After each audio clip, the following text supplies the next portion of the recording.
What is up, YouTube? It's your boy Alex here from AlexCFE, and today we have a very interesting deck list to go over. So if you're like me and you had kind of Steam Maidens put together previously, but now you want to go ahead and maybe check out Chronojet Post History Collection, this is actually a really great build, assuming you have just one copy of Major Gear from your regular Chronojet kind of stride deck set that you picked up for standard. I'm calling this the One Crest Chrono. That's kind of like the deck name over here. I'll give the code down in the description, but I feel like this is honestly a really playable deck. This is actually a very competitive deck overall. There's a lot of different lines of play, and it actually pairs up very well into some of the different meta matchups, which we'll kind of go through as we go through the deck list itself. But there's a whole lot to unpack over here. So without further ado, let's get started over here. And just a quick reminder that if you are interested in purchasing any of the cards you see here today, we do have a TCG player affiliate link down in the description below. Absolutely no cost to you. You can shop to that link to help support the channel. Thank you in advance. I'll never ask you guys for like direct money donations, anything like that, so that is always appreciated. But hopping right into it, so as I said, this is kind of under the assumption that you have one of the Major Gears over here, and obviously it's great if you hit it. If not, no big deal. In the regular kind of 4 Major Gear build, the grade 1 starter became like a dead card later on into the game. It was really, you're just fishing for it early, kind of mulling as hard as you can for it. And I found that like that kind of strategy, while in the late game, if you hit it, it does pay off. It just kind of stops you. It doesn't free your deck up a lot for a lot of different other things that you could be running in order to kind of put the nail in the coffin other ways. So starting up at the top over here, I'm choosing to run just 2 of these grade 4s. These are very recyclable over here. I know a lot of my trepidation going into this was like, oh, I'm going to run out of steam. I want to go into next stage a couple different times, do a multi-attack on my Vanguard, and that's really the point of this deck. You're going to be able to kind of stride, go into your Chrono Dragon next stage here, and then go into the grade 3 Chronojet. Hopefully by the time you do that, you're on the regular Force one, like the regular V series one. But I chose to just run these 2 because, like I said, there is a ton of recyclability. I kept this in here instead of the grade 4, I think it was Uluru, whatever her name was, the Steam Maiden one, just because I feel like sometimes if I had to ride up into the V1, like I had no other choice really. This is just a better, more aggressive turn, and I can kind of net myself a little more advantage to survive a little bit later into the game. And I feel like this was definitely a little bit more viable kind of, and there was points where like I think I could make it through, and I didn't want to, I might not have had some of the recursion pieces. I wanted to keep this one in deck potentially, and I felt like this was just a little bit better. Like if I critted my opponent early, things of that nature, I can go into that grade 4. But few and far between times you go into it. You mainly do go into the Chrono Dragon next stage, and I'll explain the full kind of combo a little bit later on. But obviously if we're going first, we do want to run 2 of the original Chronojet Dragons over here. Now this pairs up with the G unit over here, the Lost Age Dragon. Now, obviously, when that hits, all you do is choose one of your opponent's rear guards, put it into the bottom of their deck. Actually throws a lot of people off. You know, just putting something on the bottom deck, not retiring it, can actually be pretty, you know, whatever overall. But there's actually a lot of different ways. That skill seems underwhelming, but there's a lot of different ways you could still interact and kind of get a multi-attack even on that ride-up turn. So as we go through, let's just point them out. But moving right along, so 2 of the old one, 2 of the new one. Like I said, when you go into your stride, you're going to go then into the Chrono Dragon next stage, and then into the V1, which kind of nets you markers more and more and more. So get your markers from the ride up, get your markers from this ride, and get another marker a little bit later on. And typically when I spread the markers out with this guy, I like to do 1 on van, 1 on rear. If I feel like I can go for the kill and I want to go a little bit more aggressive, maybe I'll go for 2 on the rear and honestly use Time Leaper Dragon. But again, kind of few and far between. You can go Force 2 in some matchups too. Against certain Force decks, that could be the option at times. Certain Excel decks, you want to put the pressure on if you feel like they don't have the hand to kind of deal with you and you're trying to blow them out. So over here, next up, we are going to go into our next grade 3. And a lot of people have cut this, I've seen from certain lists, but this is such a decent card for interacting. GB1's always live at this point in the game, so when this guy is placed on rear, you may have this unit get like grade -2 until the end of turn. It also gets an extra 4k, so that means when it's on a force marker, it's a grade 1, which is important. I'll show you why in a second, but you're also swinging over a 10k. So if your opponent is, you know, on a 13k base, it's more than just a 10k to guard if you're on a force marker with this. Also, like I said, the grade 1s are just more interactable because things like TikTok Worker, things like Melon, you know, a bunch of other things in general, or just things in general. Once you time leap them, you can go into a grade 2. The grade 2s really start spawning out more and more time leaps in general, and that really enables your engine to kind of go through the wall. So I really do like this. I think that this is, when you play it, you'll see it's a very natural feeling card. I know that a lot of people like to play the grade 3 guy that when discarded you draw a card, things of that nature. I was testing him out, and I think in my physical deck right now I have it. I'm still just kind of testing that. That is an option as well, but I was trying to make room for this, and I think that's kind of where I landed overall. But Next up, another card. This one was reprinted. Basically, when this guy is placed on rearguard circle again, GB1, it's placed on rear. If you have the grade 4 Vanguard with Chronojet, choose one of your grade 2 rear guards, you may time leap it. So again, just going into the grade 3. This is another example of like when you go time leap a grade 2 you've already attacked with, go into the 3, this becomes a 1, then another 2 comes out, or the TikTok worker will go off. You can go into a 2, which this 2 for example might spawn another attack. So it really just is like a multi-attack train overall. So this is a good card. I think at a 1 of it's fine. Again, you fish it out, you pop it down. It's not necessary other times really. You have to be calling it off a skill. So if you see it, it's good. If you don't, like, it's not really a detriment at all. This is really interesting as well. This is one of the upstream dragons, just because this guy does get an extra 5k until the end of battle when that has that GB1 over here. But you get to put this onto the bottom of your deck. Search your deck for one grade 1 card, call it back row rearguard circle. So you can kind of tuck this back in, call it out, time leap it, do like a 2 times over kind of call, and if you really want to. And again, it does call to the back row, so your real targets with this overall are going to be these 2. This is Lapshim, whatever. This is the grade 1 PG that when it is placed on rear from deck due to time leap, you may pay the cost. If you do, return this to your hand. So, time leap something, boom, pop this right back, just getting a PG. That can mean, that's the difference between life and death sometimes. So that is really nice interaction. And then this guy's kind of slept on. Again, I'm just really skipping ahead over here just because it does interact with that card. But GB1, when this placed on rearguard circle, if you Vanguard with Chronojet in this card name, choose one of your Vanguards. Till the end of turn, it gets the 2k in the red text, that time leap. When this guy attacks hits a Vanguard, choose one of your other rearguards, you may time leap it. So your Vanguard attack will always hit, and that is not just...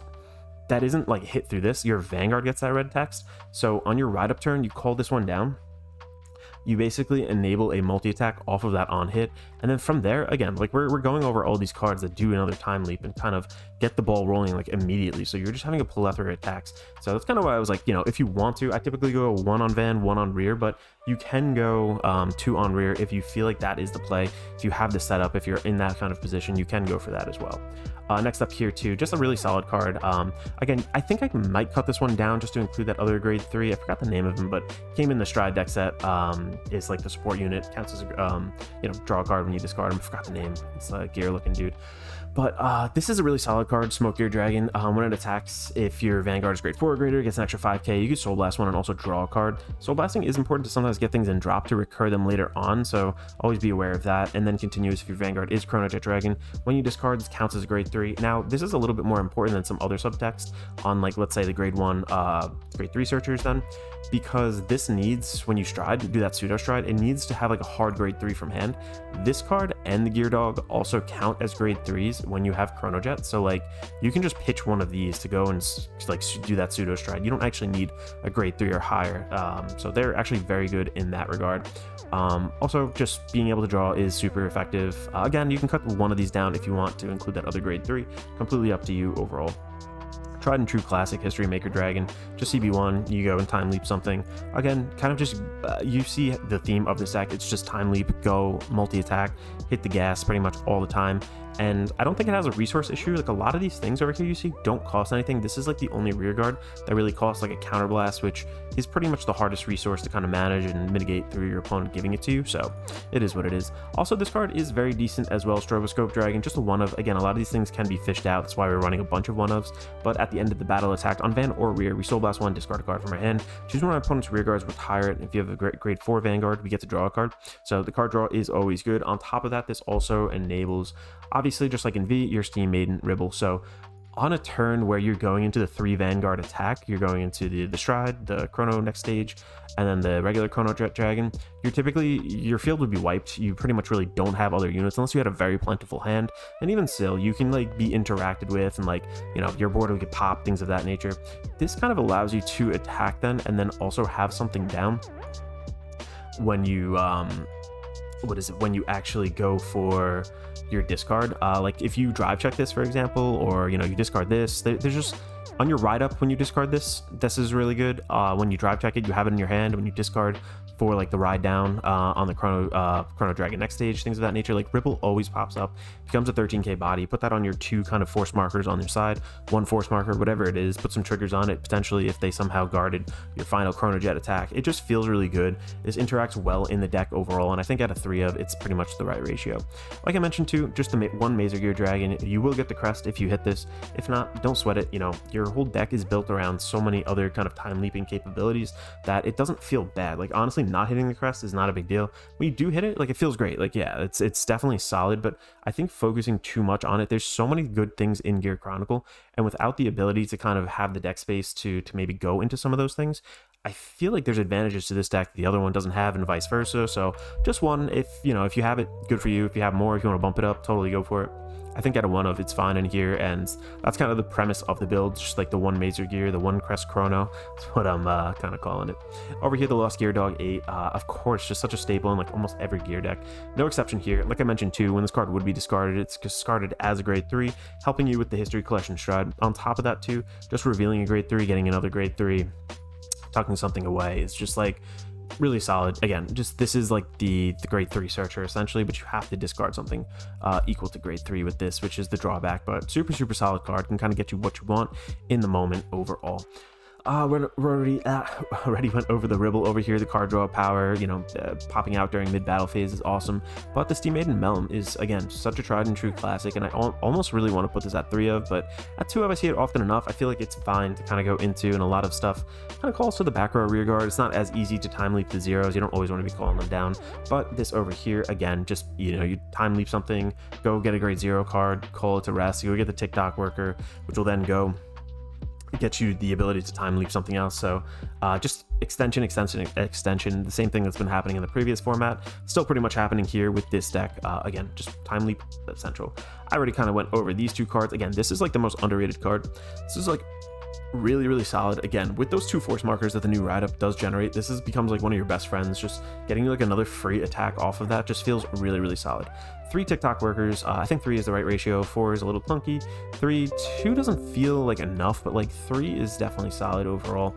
I feel like you do see it pretty often. It's easy to kind of start your engine, go into other things. I mean, like the possibilities with this are like, not endless necessarily, but like you can extend out of nowhere, especially with this. It's a costless kind of grade 0, fuels your soul too, which is really good. And then of course Chronojet, use any starter you want, but I kind of like Chronojet over there. Trigger lineup, we're running 4 of the new triggers. Again, these are just huge, need to draw. It's game over if you hit Resentment, the Galgamade, whatever here. Dark State's OT. Putting that crit permanently on your Chrono Dragon when you do the 3 Vanguard attack play is just absolutely insane. An extra 10k, of course. Running 4 of these. No grade 0s. We're not really going into the Maiden engine anymore. One of these guys will become your best friend as well. When this card is put into your hand, into your bind zone from rearguard circle and pay the cost. If you do, draw 2 cards, choose a card from your hand, return to your deck. This is amazing for later in the game when you might have drawn into some of these grade 4s or drove check them, whatever the case may be.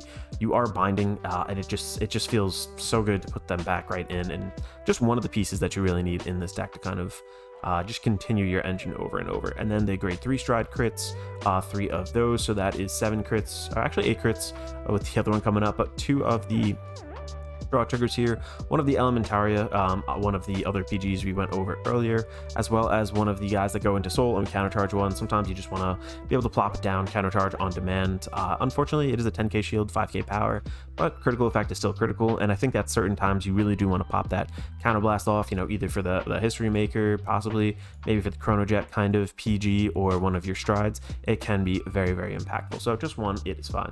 So obviously we went over the Lost Age Dragon. Next up in the G Zone, we're getting the 2 units that we got from the Ride-Up deck set, just because, again, enabling multi-attack over here through the Fate Rider is really good. This is like a 2 attack kind of Vanguard, as opposed to like the 3 attack that we mainly want to go into, which I'll get into just a second, but still, it's a lot less costless than, or it's a slighter or lesser cost than the original one, so this is actually a better one to run. Still an option overall. Just one Shalishma, it's still solid. Sometimes you just time leap a bunch of things, you're still attacking a lot more, kind of get your engine kicking again. Just very solid regardless. This is really, these next 3 cards really are like the main cards we kind of want to go into. So Grog Rock basically allows you to counterblast 1. When this unit attacks, you basically bind 4 your rear guards, and then you go and ride a unit from your deck. It could be a grade 3 or a grade 4, I believe. I don't know if they specify, I forgot, whatever it is, but essentially you go ride from here, you go ride the Chrono Dragon next stage. From there you discard 2 cards, give your re-ride the Chronojet Dragon, And then again, if you're riding the V1 again, you get another marker, which is really nice. When it attacks, CB1 gets an extra 5k, cannot call sentinels.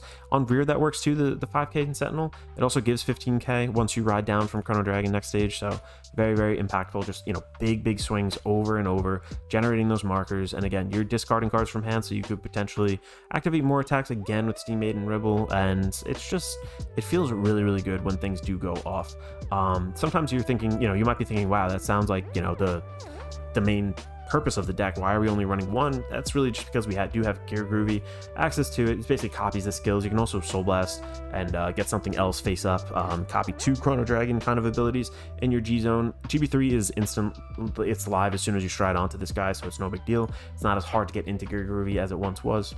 And then, yeah, you're just basically copying the ability. So if this is face up, this is face up, you know, this one's face up, whichever one you want, whatever is face up, you go for it. You have so many different options. Gear Groovy is so decent. I think at 2 of, it's the perfect recipe. Kind of go into this maybe once.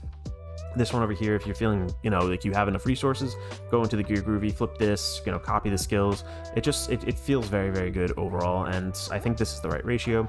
You're going to go into the History Build Dragon if you have no CB, if you have no way of getting CB, you Soul Blast, and then you basically turn a card up, face up in your G zone. Based on however many cards you have face up in the G zone, then you go in like time leap your units, and again, you just go for like an onslaught of attacks, and it feels good kind of combining a couple of these different things with the Gear Groovy overall. In terms of the G guards, they're actually pretty solid. Let's start over here. If you're trying to recur some stuff, let's say maybe you guarded with the overtrigger, you want to put it back in deck, things like that, you can basically recycle this in a normal unit back, get an extra 5k shields here. It feels really nice. Getting grade 0s onto the rear guard circle to maybe set up the TikTok worker, things of that nature a little bit later into the game. Whatever that you really need, like maybe you want to put the Urwater there too for when you bind it. You can recycle stuff. Speaking of binding from the fields, this guy face down in the G zone, you may call this face down if you're GB1, if you retire up to 3 rear guards. With their grades being 3 or more, when it's placed, it gets 5k for each card bound. Filling up your bind zone sometimes is not bad, especially if you want to go into the Shalishma play. In a pinch, this can be a huge lifesaver, especially if they just allow your units to stay on board in decks that don't retire you.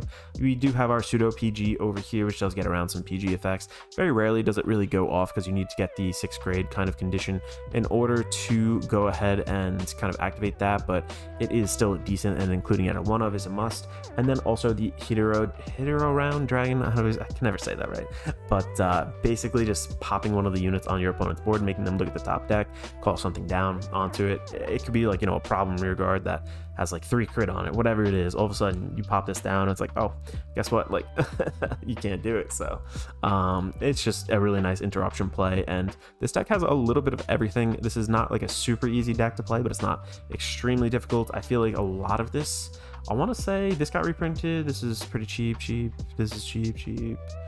Everything here is maybe the Gear Dogs are a little, I forgot how much they are. The Ribbles might be a little expensive. Melums, TikToks are cheap. Everything else is pretty cheap. Like this is typically the core that you have from your Steam Maiden deck, kind of combined with some other time leaping stuff that are really not expensive. There's like a minimal investment to kind of get into this deck, in my opinion, and it offers a very rewarding playstyle. If you're playing against Gordora, it doesn't matter. With this kind of like bind, you just call down from hand.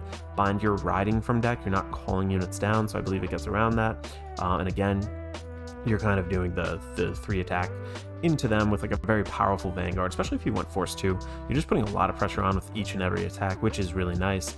I feel like there's a couple other matchups too, just general rogue kind of stuff. This can out-rogue a lot of different, like, you know, tier 2 decks. I've played against Chaos in this. It's a little funny overall, but you can get through it. You definitely can get your way kind of through it as well. I'm just trying to think of all my matchups. Narcomic can be a little tough, but again, you're calling from the bind zone, so you can kind of maneuver around some of that as is, but you don't want to generate too much for them. It has a very decent matchup spread, and it has a very low or high floor, so to speak. Like I never have done like, oh my gosh, I bricked like crazy, I can't do anything. Like I've always felt like I've been able to do something with this deck, even though I have just one of the Mazer gears. So like when you hit the crest too, it feels really good. You feel like, you know, just very powerful throughout the game, and you're really ramping up very quickly early on. So thank you guys so much for watching. Let me know if you have any comments, any questions, any things you would change with the deck. I really love doing these. Let me know if you like this kind of view better, where I kind of go through like the overall picture. I've gotten some feedback where like that is kind of some people's preference, but I like the physical cards too. This is a lot easier for me, but I kind of built my channel on the physical card thing. So let me know what you want, and I'll try to tailor it that way. So thank you guys again. If you are enjoying the video, possibly consider leaving a like on the video, maybe consider subscribing to the channel. It would really help me out. Thank you guys so much. Trying to get to 2K before the end of the year. Thank you in advance. This is Alex from Alex CFE signing out.